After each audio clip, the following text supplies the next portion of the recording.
Oke, assalamualaikum warahmatullahi wabarakatuh. Kembali lagi di channel YouTube Kode and Support dengan saya Irwan. Jadi pada kesempatan kali ini saya akan mendemokan aplikasi sistem pendukung keputusan menggunakan metode SMART atau Simple Multi Attribute Rating Technique.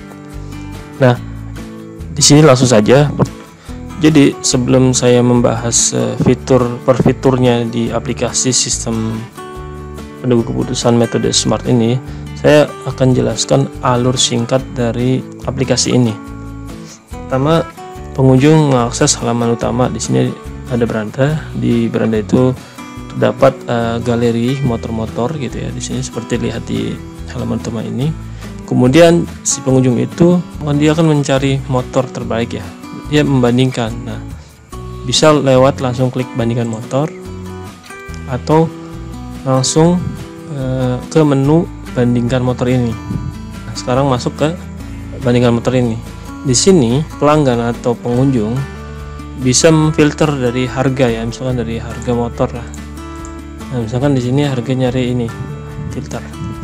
Kemudian customer atau pengunjung atau pelanggan bisa memilih motor mana aja yang mau dibandingkan. Misalkan dia bingung nih, dia mau milih antara motor NMAX dengan Aerox ya, sama-sama matic. Nah, kita bandingkan nih mana dari dua ini yang terbaik menurut metode SPK. Juga di sini ada tombol beli ketika mau beli langsung. Nah, cuman di studi kasus ini kalau mau beli motor ini dia harus login terlebih dahulu. Makanya di sini muncul notifikasi login. Jadi diarahkan untuk login. Jika belum login maka disuruh regis dulu atau daftar. Nah, misalkan ini sudah memilih ya NMAX sama Aerox.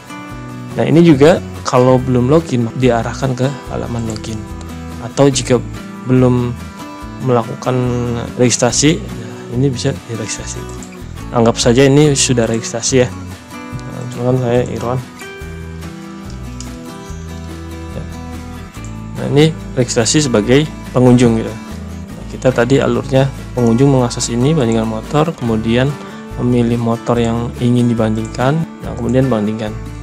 Nah, setelah proses bandingan ini yaitu muncul hasil perbandingan motor metode SMART ini. Jadi di sini ada perhitungannya ya. Jadi misalnya dari bobot kriteria, kemudian metrik keputusannya gitu ya. Nah, ini untuk normalisasi metrik. Ya ini pokoknya alur dari perhitungan SMART-nya gitu ya. Nah, di sini di ranking hasil akhirnya, nah ini skor preferensi. Nah, di sini ada tombol beli gitu ya. Nah, tombol beli dia akan muncul pop up dari keterangan detail motor, kemudian informasi pembeli. Jadi nama saya Irwan, emailnya, alamat pengiriman, kemudian nomor telepon, pilih salesnya siapa, misalkan nomor telepon misalkan ini, dan metode pembayaran misalkan transfer atau tunai. Nah, ini kan ini catatan misalnya motor siap diantar. Nah, ini baru konfirmasi pembelian.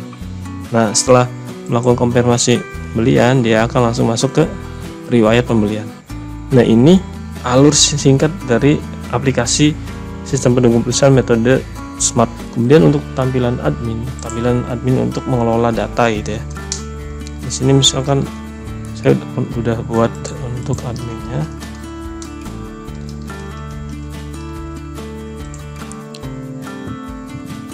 Nah, di sistem SPK metode SMART ini untuk adminnya yaitu terdapat menu-menu seperti di samping sini ada menu kelola kriteria, kemudian kelola data motor, kemudian untuk penilaian, kelola pengguna user gitu ya, data pembelian, kemudian di sini ada perhitungan SMART juga, dan ada menu laporan. Di mana di sini di menu laporan ada hasil perankingan, detail penilaian, dan riwayat penilaian. Nah, kita langsung di dashboard ya. Kita bahas di dashboard. Dashboard itu ada keterangan atau informasi jumlah data motor, misalkan tadi baru 3.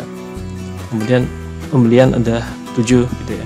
Dari berbagai pengunjung atau pelanggan. Nah, kriteria di sini ada 3 dan untuk user ada 7. Di sini ada statistik juga untuk grafik ya, grafik batang yaitu pembelian per bulan. Nah, per bulan di bulan Mei ini ada 7 pembelian. Nah, di sini ini motor paling sering dipilih. Di sini ada Aerox, itu dia udah 3 kali dipilih, Kawasaki udah 3 kali, dan NMAX baru sekali. Untuk progres penilaian motor ini dari 3 motor itu sudah dilakukan penilaian. Nah, kemudian lanjut ke menu kelola kriteria. Ya, seperti di metode SPK lainnya gitu ya. Ada nama kriteria dan bobot gitu ya. Untuk kemudian kalau ini salah nih, ini kebalik nih. Tipenya yaitu cost dan benefit ya. Di sini harga itu cost, untuk bobotnya 0,5. Nah, ini ada pilihan input ya, itu bisa menggunakan subkriteria seperti ini ya, bisa menggunakan langsung gitu ya. Nah, misalkan di sini saya pilih subkriteria. Jika ada subkriteria, maka si BBN ini ada subkriterianya, misalkan hemat, sedang, boros. Nah, jika ini dipilih subkriteria, maka dia akan ada fitur expand seperti ini ya. Jadi bisa ditambahkan lagi, misalkan subkriteria dari kriteria BBM itu apa. Di sini juga bisa menambahkan dan menghapus dan update gitu. Selanjutnya untuk menu kelola motor. Di sini untuk data motornya atau data sebagai data alternatifnya. Nah, di sini ada file-filenya, yaitu nama motor, merek, harga.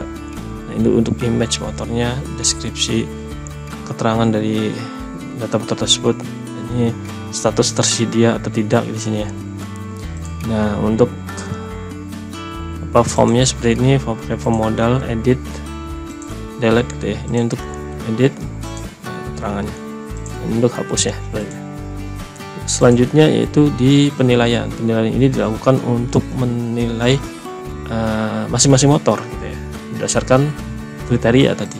Misalkan di NMAX itu harganya berapa, misalkan tadi 35 juta misalkan.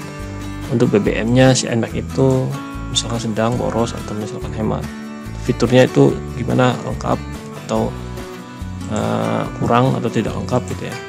Di sini untuk melakukan penilaian sebagai syarat untuk dihitung ke dalam perhitungan metode smart gitu.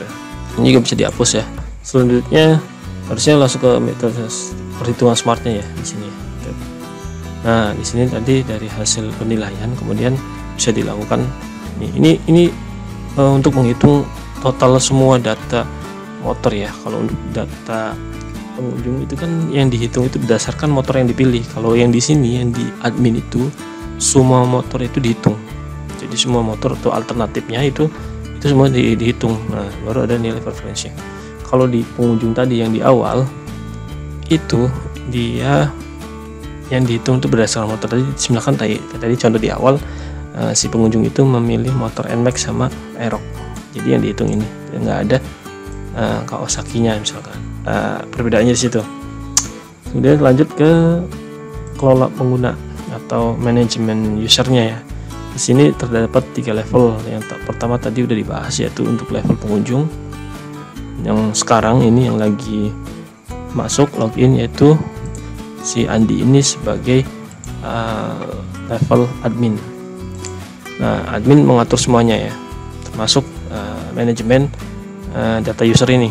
Nah, data user ini rule-nya ada 3, admin, pelanggan, sales. Nah, di sini terdapat biasa menu fitur keyword sama pencarian menggunakan data table, editnya gitu ya. Nah, untuk data pembelian ini data pembelian yang dilakukan oleh customer. Fiturnya ada CRUD, ada melihat detail juga, dan merubah status.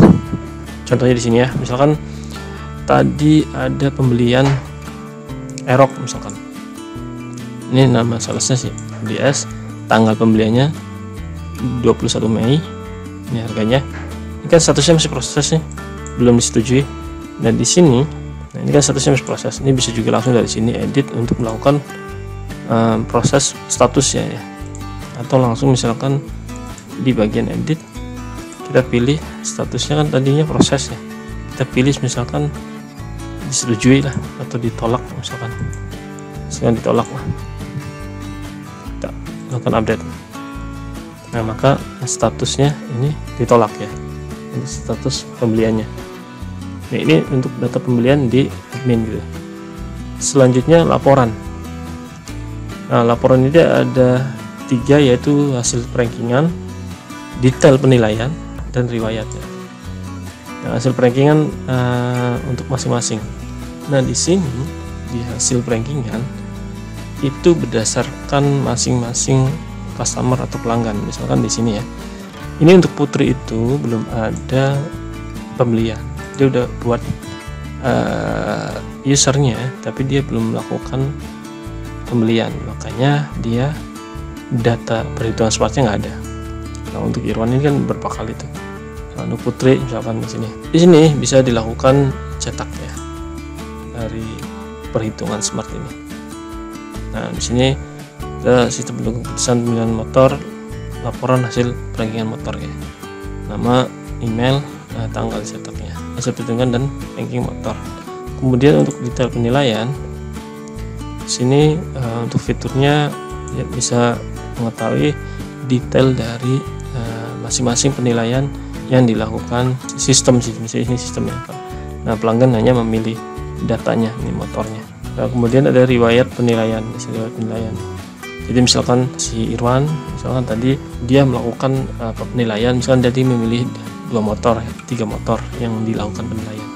Nah, ini untuk role atau level user sebagai adminnya. Terakhir itu sebagai sales. Jadi sales juga punya akses untuk melihat dashboard dan data pembelian. Nah, di sales itu dashboardnya ada total pelanggan yang dia handle. Ada misalkan di sales A nih, dia menghandle 2 pelanggan. Kemudian terakhir pembelian yang dilakukan di sales A ini itu tanggal 13 Mei. Nah, nama salesnya sales A lah gitu. Nah, daftar pelanggan yang dia handle ada 2. Nah, ini untuk detail data pelanggannya. Di sini ada nama, email, nomor telepon, alamat, registrasi. Kemudian untuk laporan saya di sini ada laporan total pelanggannya. Dan di sini ada fitur status penilaiannya sudah atau belum. Kemudian di sini ada fitur untuk dashboard PDF-nya dan untuk laporan Excel-nya. Nah, itu saja untuk ketiga rule dari aplikasi sistem pendukung keputusan metode Smart. Oke, itu dia demo dari aplikasi sistem pendukung keputusan menggunakan metode Smart yang sudah saya buat. Semoga bermanfaat dan bisa jadi referensi buat kalian semua. Terima kasih sudah menonton. Wassalamualaikum warahmatullahi wabarakatuh.